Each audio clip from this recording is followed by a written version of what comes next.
Estás escuchando Tomb Raiders, una joya de podcast. Hablamos de arte, creatividad, entretenimiento y muchas otras cosas. Con Mike López y Lalo Guerra.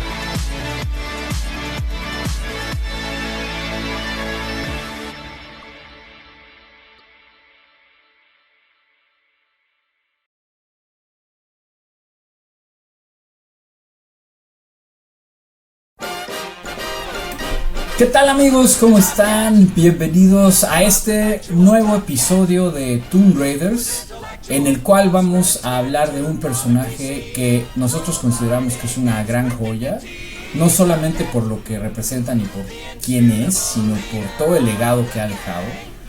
Y pues nada, aquí tengo al lado de mí a Eduardo Guerra. ¿Cómo estás, Lalo? Yo muy bien, la verdad es que muy entusiasmado de poder empezar a grabar una conversación que ya llevamos un rato echada a andar, ¿no? Desde que al principio de que salió como una conversación random, completamente aleatoria, porque pues es al final del día parte de la cultura popular norteamericana y mexicana, un tanto adaptado el tema de nuestro invitado del día de hoy, y entonces pues es lógico que se vuelva parte de la conversación cotidiana de muchos de nuestra generación, ¿no? Así es. Entonces creo que es momento de hacerle justicia al invitado y pues empezar a platicar compartiendo pues todo lo que podamos recordar y comentar acerca de esta historia, ¿no? Y de este personaje. Así es, la verdad es que hicimos muchísima tarea y muchísimo trabajo de recolectar información de aquí y allá de este gran personaje, que es nada más y nada menos que Don Gato, o como le decían exactamente, ahí está, o como le decían en Estados Unidos, Top Cat. Fine, so long, people. So long, Top Cat. Thanks. No, wait a minute. I'll be doggone if he didn't do it again. Y por acá tenemos también un gran libro de Hanna-Barbera Cartoons, es un hardcover y es del autor Michael Malloy del 98. Vale mucho la pena, se los recomiendo, está en Amazon por si a usted le gusta consultar datos interesantes de caricaturas, fechas exactas, vale mucho la pena. Pues está todo el legado que deja esta compañía, pues es un grupo de gente que trabajó pues muy fuerte por muchas horas sacando todos estos capítulos que todo el mundo recordamos y que la verdad pues hasta ahora han hecho que Don Gato siga evolucionando. Lo que me llama mucho la atención, Lalo, es una entrevista que me encontré en YouTube, ahora pongo la fuente, y es una entrevista que le hicieron a Joseph Barbera y William Hanna acerca de cómo se originó Don Gato. Está bien interesante, chéquenla. I don't know whether you remember, Bill, but we were over at that building on Cahuenga that has no windows. I remember it.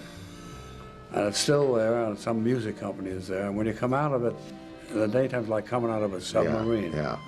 You're in You're this blind. place all day long, no windows.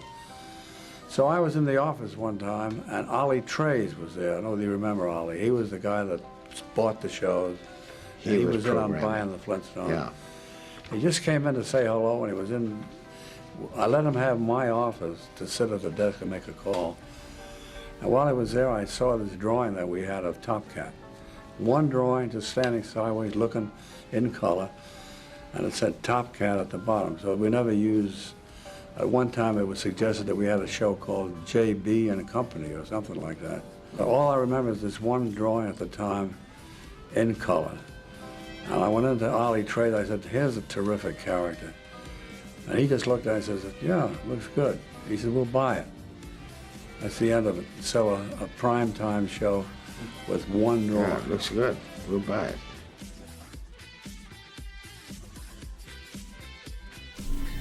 Nada más poniendo la fecha sobre la mesa, estamos festejando los 60 años de Don Gato y nadie mencionó nada al respecto, no vi nada en redes ni nada. Creo que quizás está empezando a ser, si no es que ya lo es, una serie más de culto, y que bueno, los mismos fans de la serie aquí en México han tratado de rescatarla con estos dos largometrajes quizá bien mal logrados por parte de Anima Studio, pero al final del día es como rescatar ese recuerdo que precisamente es el que me acabas de invitar a hacer, ¿no?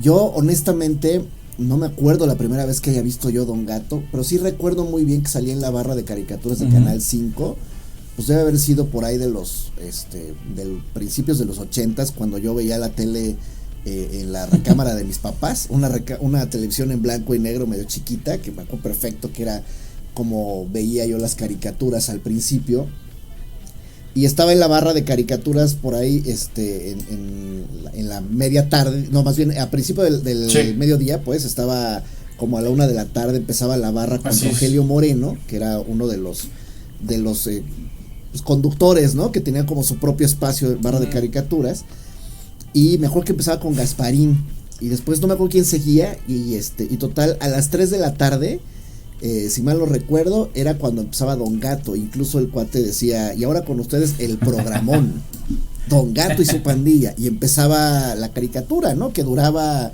pues la media hora que tenía en el espacio en el canal, con episodios como de unos 20-25 minutos y los comerciales ahí intercalados, ¿no? Que bueno, todo esto cuando eres niño, pues nada de esto reflexionas, ¿no? En ese momento donde te concentras en la historia, que curiosamente pues era una historia completamente repetitiva, ¿no? Sí, no, y muy original, porque en ese entonces, pues que estábamos en primaria, o para los que nos escuchan que son de nuestra edad, o que no tienen nuestra edad, quiero que nos ubiquemos en los años 80, principios de los años 80, donde pues no había internet, no había TikTok, no había Instagram, no había nada más había una televisión en donde te sentabas y fijabas tus 5 sentidos y absorbías todo esto que venía. Y Don Gato tenía una temática muy adulta. Yo me acuerdo, pues, regresando de la primaria, del Instituto México, para ser exactos, pues era así como de ya llegué, voy a comer, y después de comer, pues ver las caricaturas, en lo que hace la digestión, antes de...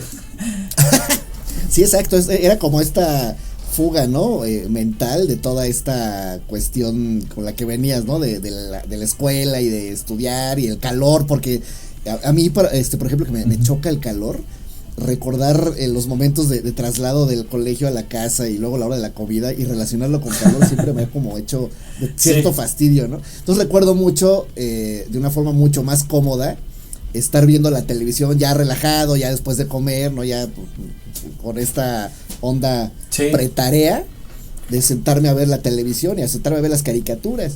Y te decía yo que era un tanto repetitivo porque al final del día, insisto, en ese momento no lo reflexionas, pero era un programa que estaba muy limitado porque tenía solamente 26 capítulos y le daban la vuelta y le daban la vuelta. Creo que tiene un poquito más de episodios, pero hay por ahí un par de episodios que no eran tan recurrentes en la tele, ¿no?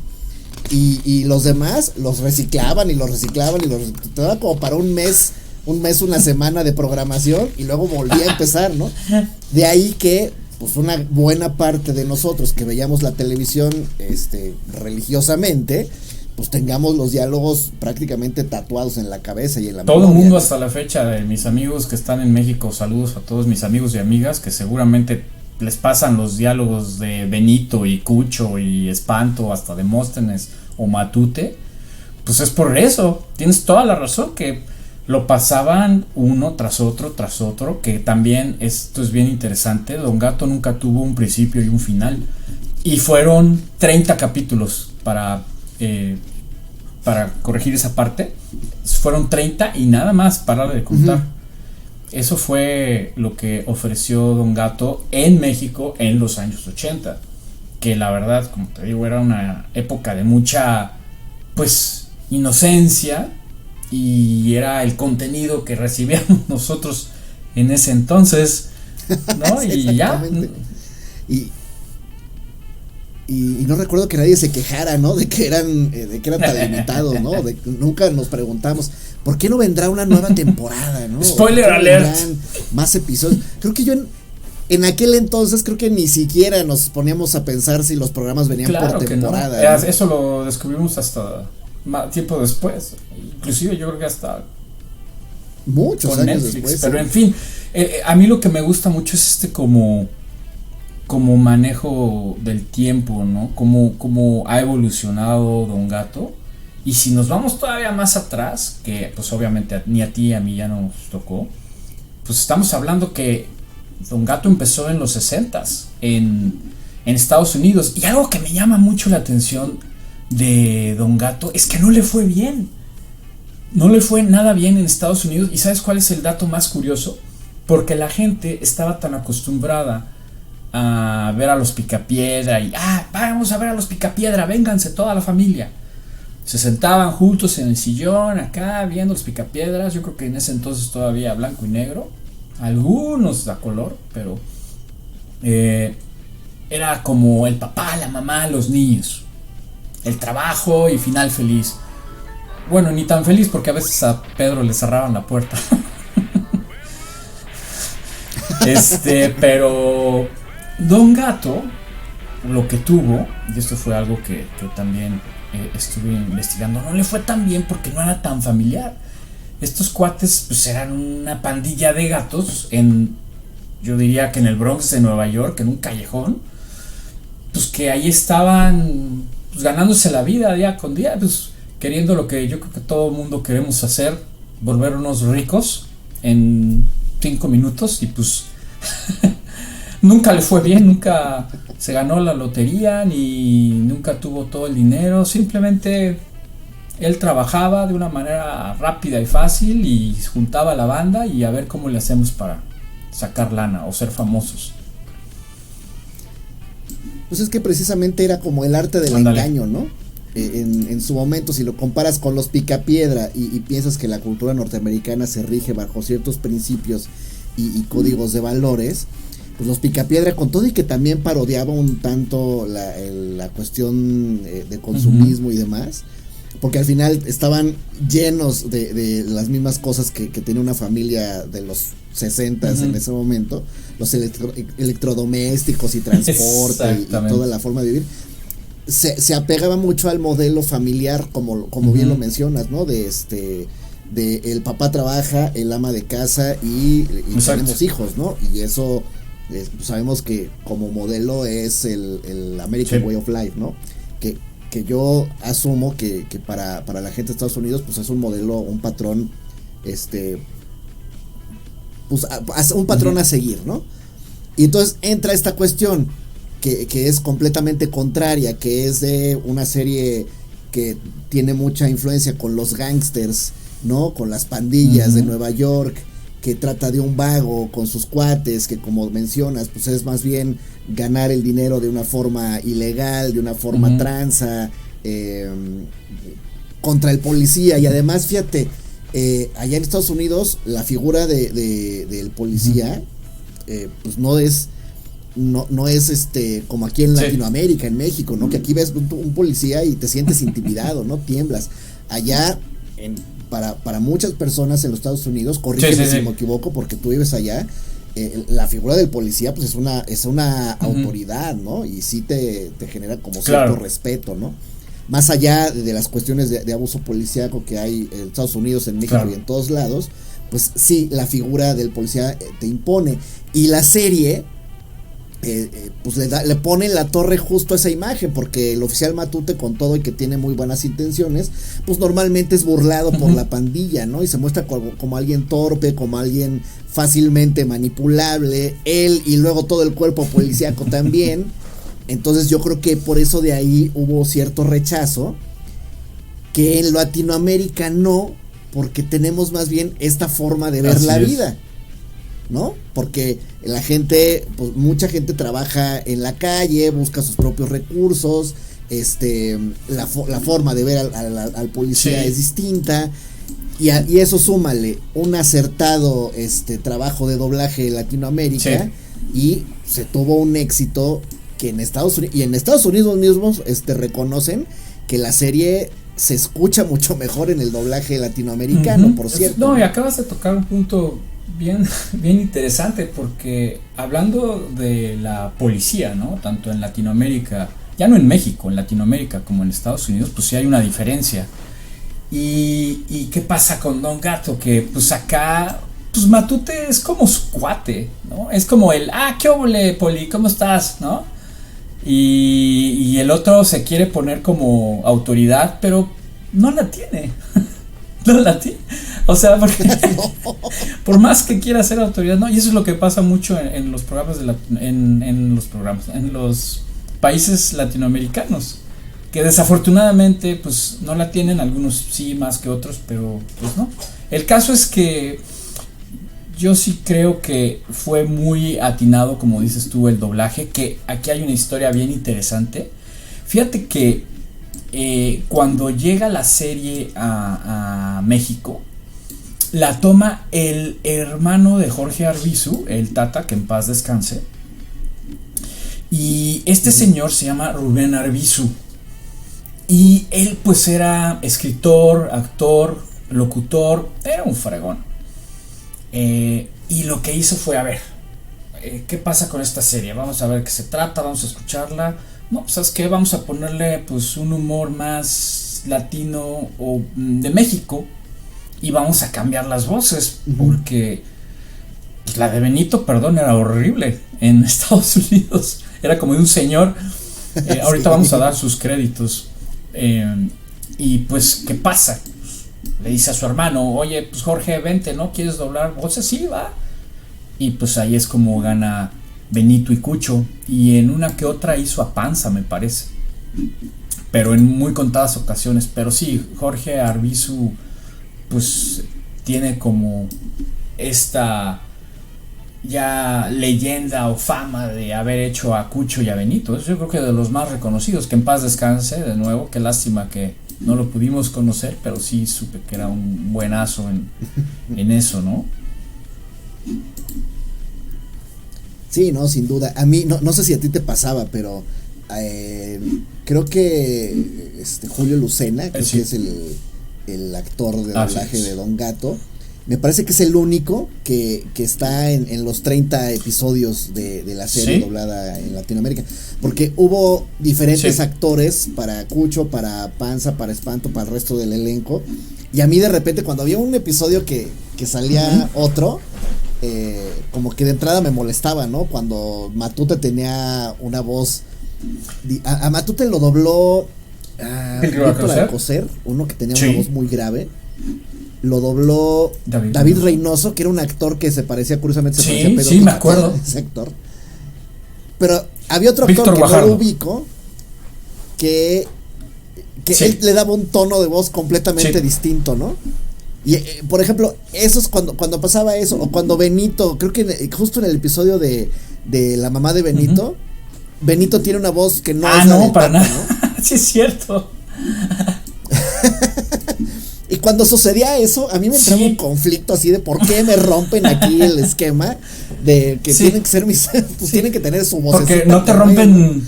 Entonces a mí me chocaba. Y no te rompen la infancia, como ahora decimos. Ya creces y exacto. Y ya creces y bueno, te acostas. No, pues claro, es que pues supongo que tenían como ciertos llamados, algún día se indispusieron, había actores que estaban ahí para entrarles al quite y también su trabajo al final pues, se vuelve de culto, ¿no? Ahí pues no podemos olvidar al Benito ronco, ¿no? Al Benito de voz grave, claro, con su mamá, ¿no?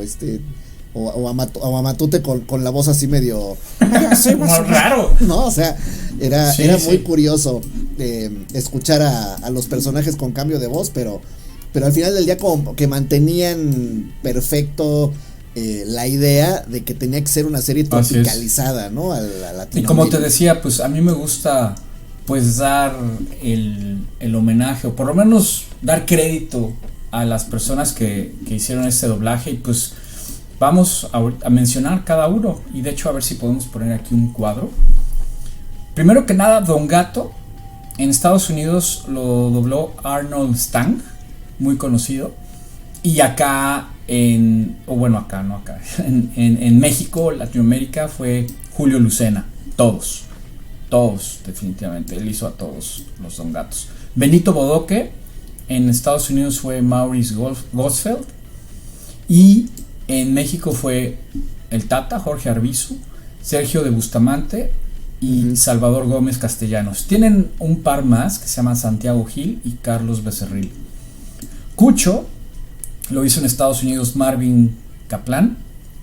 Y bueno, en México fue Jorge Arbizu, el Tata, Sergio de Bustamante y Salvador Gómez Castellanos. Panza fue John Stephenson en Estados Unidos, y en México Carlos Becerril y Santiago Gil.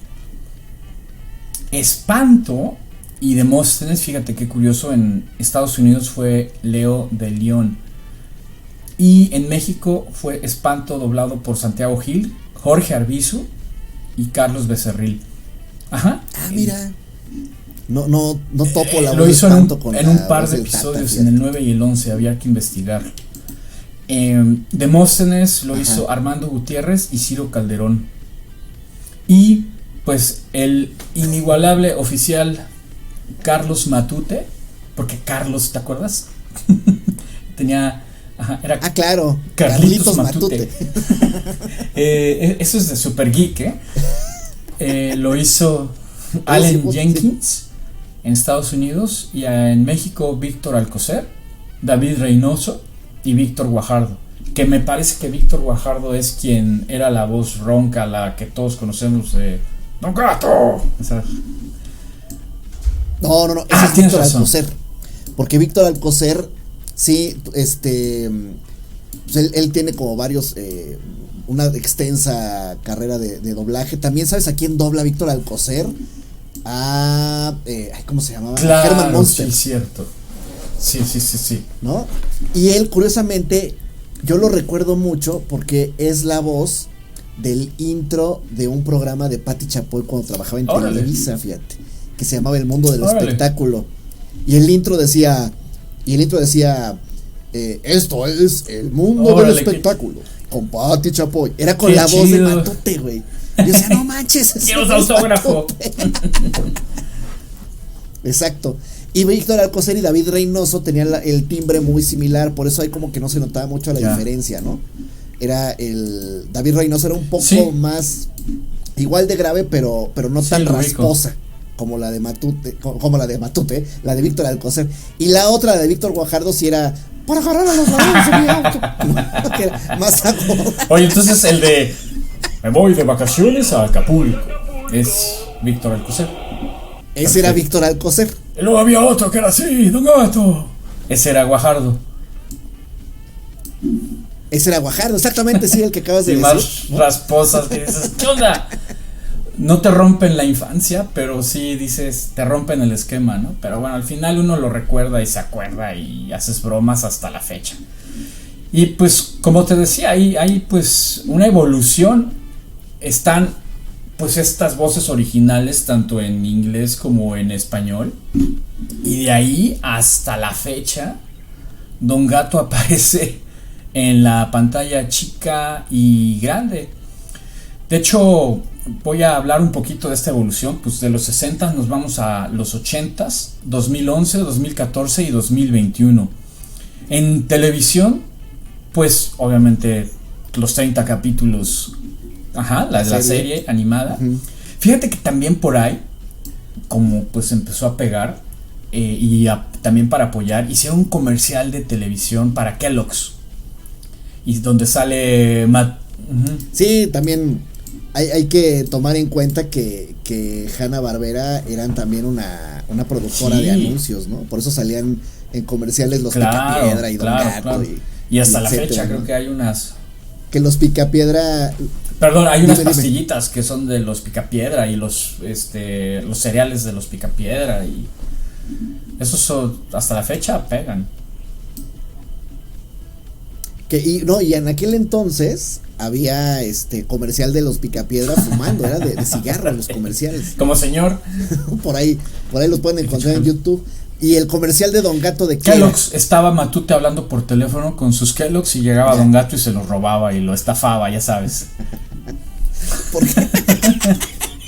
¿Cuál es la lógica de que Matute tenga un cereal? Estaba hablando por contento, teléfono? quería desayunar. Es su Sí. chamba, güey. Lo vamos a poner un pequeño clip de ese comercial. Después, pues, fíjate que desaparece Don Gato y aparece hasta Yogi's Treasure Hunt, que si no me equivoco en México era como la carrera de Yogi.